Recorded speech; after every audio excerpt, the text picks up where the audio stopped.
The horror this year, whether it be movies, books, podcasts, whatever it is just next level. I don't think my queue has ever been this long for books. And I'm not saying a queue that's rolled over from books that I want to read from years past. I'm just talking about right now. So new books that have just come out, basically January to April. That's really what I'm focusing on. There are too many books that I want to read and I cannot narrow it down. They're all just so freaking good. I'm not upset about this in any way, shape, or form, but I was unable to pick what I actually want to focus on. Like, what is going to be our book club choice for this month? And then I normally pick 2 or 3, but even from that, so 4 in total, I couldn't narrow it down. I had 11 as of last night. What I'm going to do instead is just go into the bookstore and check out their horror thriller section. Whatever is up and it grabs my attention right away, that's the one I'm gonna go with. I'm really not gonna be sad or upset about any of them because obviously I want to read all 11. That is way too many for me though. I know that I would never be able to do that. So we're just gonna have a day with that. I need to get this book going because I have 2 brand new sewing projects that I want to get into. It's super sunny right now.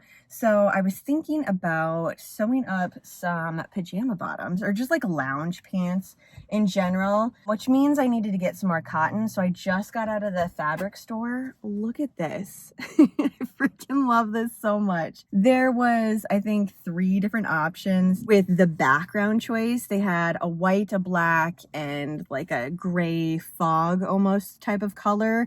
This is just, it brings me so much happiness. And I was actually able to tell the person that was cutting this up, what am I going to make with this project? Because normally that's my issue. I find the fabric and then I have no idea what I'm going to do with it. And they always ask, oh, what are you going to make from this? And I have to say, I don't know. It's probably just going to go in my stash until I figure something out. There was only 5 yards of this one and then 5 yards of this, which I have already made into a skirt, but I didn't have enough. I think I only had 2 yards at the time. So this was just on the bottom. It just reminds me spooky spring, the black and green and the little bits of floral all around the little ghost. I grabbed some elastic and I was looking for this last night. I have a seam ripper. I know I have a seam ripper. Could not find it last night and it was driving me crazy. As things go, now that I have an extra one, I'm sure I'm gonna find it today as I'm reorganizing everything, but heavy duty seam ripper, I just knew if I didn't grab this because it was right by the counter, then I was definitely gonna need it. It's just how the universe works. And also one of these marking pencils, super nice when I'm working with dark fabric. The one that I had at home was down to the very last bit, so I just grabbed another one of these and then a bunch of elastic because I am not going to be bothered to put zippers on these or even a tie, even though I did think about doing like using my I-cord machine and then I could just weave that through, which I might still actually, now that I'm saying that out loud. I have another, I think there's like 5 or 6 yards of elastic here. It's a 1-inch band, which is really comfortable for me when it comes to loungewear. We're gonna have a whole freaking cozy day for all of this, but look at that little haunted house. Spooky springtime, we are here for it. And yes, I am gonna have a lot extra, but 5 yards is just kind of my go-to. That way, if I want to use it for my never-ending quilt that I've been making, I just have this giant bin of a bunch of my scraps that I don't want to throw away, but this alone as a quilt I think would be amazing. Okay, so let's go see what draws my attention first. That's officially going to be our book club choice, and I can get started on that today.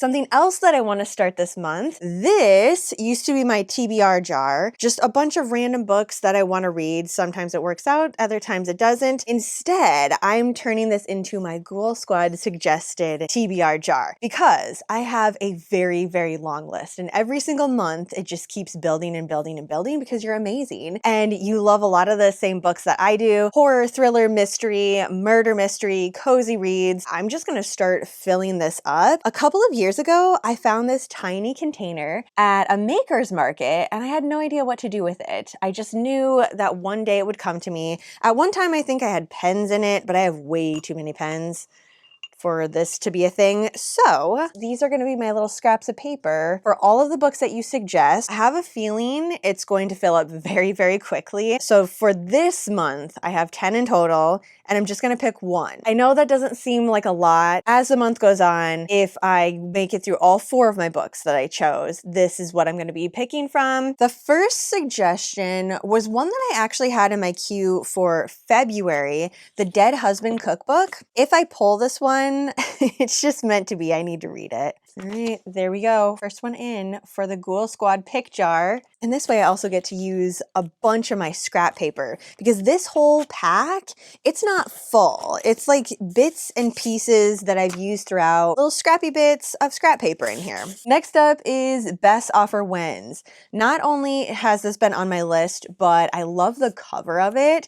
It's red and, or maybe that's orange. No, it's red and pink and has a house and like a little spiral on the cover of it. Wolfworm. This is a book I don't know really anything about other than the cover. It just pulls me in every time I see it at the bookstore. Moonflow looked super trippy, super dark, super, I don't know, I love the colors. Again, I am definitely a mood reader and if the cover draws my attention, I'll give it a go. Quite a few of you suggested this book too. Between Two Fires, this is a reprint. The book looked stunning. I would not be mad about adding this to my library, and I haven't read it yet. So where are we at?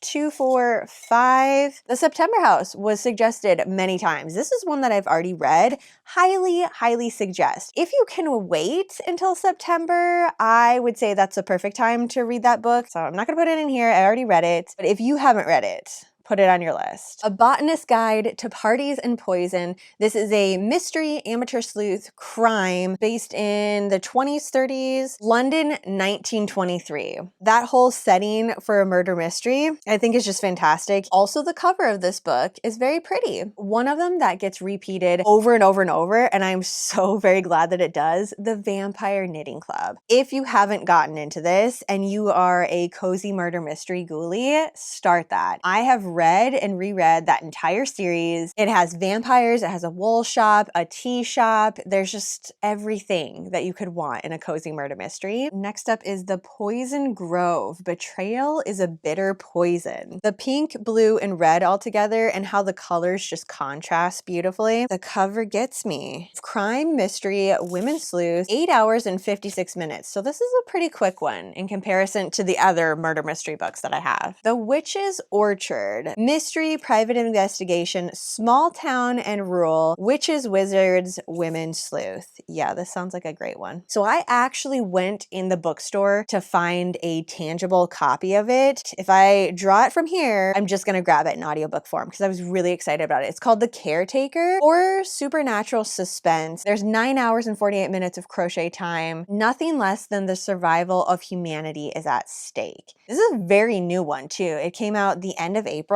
Love the cover, love the colors that they pulled into it. Just the way that I have absolutely no idea what this book is about, but the sense of eeriness just washed over me as soon as I saw the cover. Okay, this next one, How to Survive Camping. This one was not the one that was suggested. It was How to Survive Camping, The Lady in Chains, but I haven't read any of them. There are officially 2 books out right now. So How to Survive Camping, The Man with No Shadow, and How to Survive Camping, The Lady in Chains. The second book cover looks really, really good. Like they mesh together really well, obviously, since it's a series. Genre is horror, scary, paranormal, emotionally gripping, witty, funny, paranormal, urban. Yeah, this one is going on there for sure. And that makes 10 in total. Let's mix these up really good and pull out which one I'm actually going to be reading. Honestly, it's going to encourage me to power through my list a little bit quicker. Okay, but let's see what the very first one is that I'm going to be adding to my list this month. Moonflow. It was suggested quite a few times. It did say splatterpunk horror on the back. Okay, so let's recap what we have. First up, our book club, which is the Hex House, or Hex House. There's no the. Beautiful, love it. I would love to see this in yarn form, actually. Fresh feminist folk horror. Going to start that tonight. Ghoul Squad suggested Moonflow. That is number 2. Number 3 is The Grim Steeper, which is part of the Witch's Brew mystery, cozy murder mystery. I'm on book number 3. I'm just going to keep powering through that until I come to the end. This is another one that's really fun because at the end of it, they have little recipes that go along. And I did try the Earl Grey scones, and that was, I think, in the first book. I haven't made anything from the second one yet, but I'm just kind of collecting the recipes as I go. And they do have it in audiobook form too, because that's the only way I have it. When you download the audiobook, at the end, there's a little PDF that you can click on, and the recipes are all right there. That's my third one. And my fourth, I don't remember. I have another cozy, The Gardener's Club, another cozy murder mystery. I needed to have 2 of them. Now let's chit chat about the yarn and the project that I'm going to be working as I listen to some of these audiobooks. This isn't really a project that gets me through the entire month, but I start with this one at the beginning of the month because I'm almost 2 months behind. This is the year-long yarn subscription from Muse 2320, The Haunting, where she's taking famous haunting settings, drawing the colors from that, and putting it into yarn form. What I'm doing with mine is I'm working up a granny square for the month with the big hank of yarn. The baby one, I was gonna go around the big hank. I don't think I will. I'm gonna save this to do a border around the entire thing. So I will have 12 of these at the end of the year, or in January of 2027. I will have my very last one. Put it all together as a throw blanket, a little haunted throw blanket. And then this part, I'm just gonna go around the entire thing, and that will be my border. So for me, I am almost 2 months behind of like working on it, because I just got the notification today that April's shipped out this morning. So this is March. Yeah. Eventually, when I get a little bit closer to the end of the year, there might be 1 month where I have to do 2 of them together and kind of power through the rest of it. But I've been really enjoying working this up as I'm listening to my audiobooks.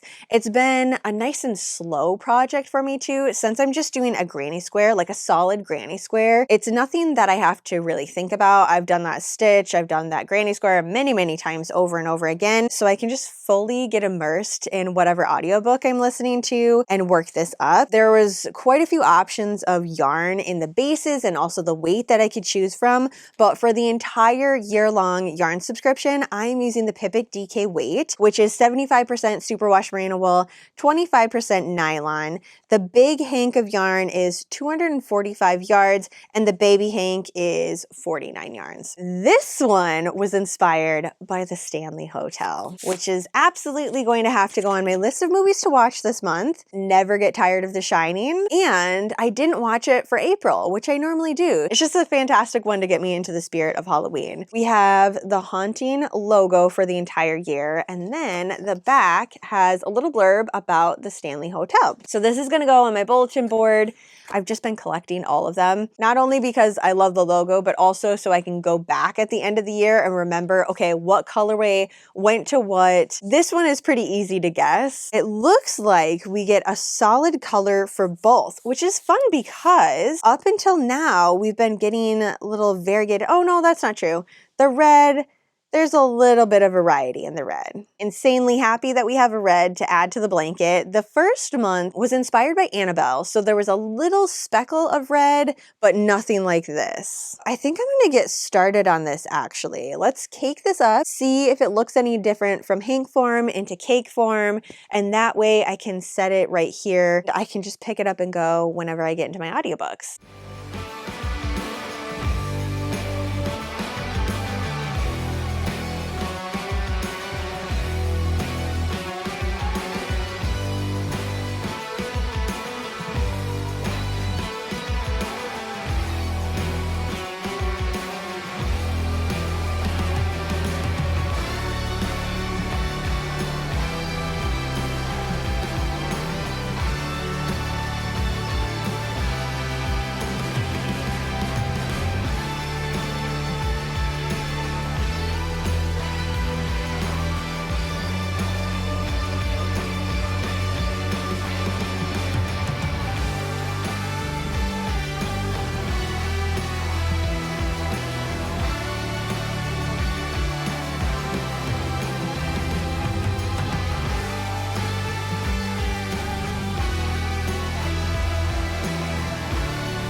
The best part about sewing my own wardrobe is that I can add pockets to everything. It makes it extra cozy, especially when it's 100% cotton. It is just the coziest ever. Now, the only thing I need to do is brew up some tea and then finish working up my square. I knew this was gonna go super fast. I'm basically 1.5 more rows. That's about all I can get out of the rest of this, and then it'll be finished. So I didn't even make it through the first week of May, but that's totally fine. I am happy though that you and I got to see the color all worked out, because you could tell a little bit when I changed it from hank form to cake form that there was going to be pockets of more intense red in the yarn, but not as well as you can see it right now. That looks amazing. So yeah, I just have one more side of the square to finish, then once more around, and then that will be it. I do need to go and look back. I wrote this pattern down so that way every single square will be the same. There shouldn't be too much alteration because it's the same yarn, the same crochet hook. I'm using a 4mm crochet hook for all of the squares, and I'm not using the baby hanky yarn, which I need to actually just like put that away with the rest of them so I don't forget about it and accidentally use it in a different project, because that has happened to me before. So yeah, that is my start to May. If you want to join the Ghoul Squad book club, I have that link down below. You can follow along for every chapter, chit chat with the rest of the squad. I did put all 4 of my books out there because right now I'm going back and forth between the Hex House and Grim Steeper, Cozy Murder Mystery,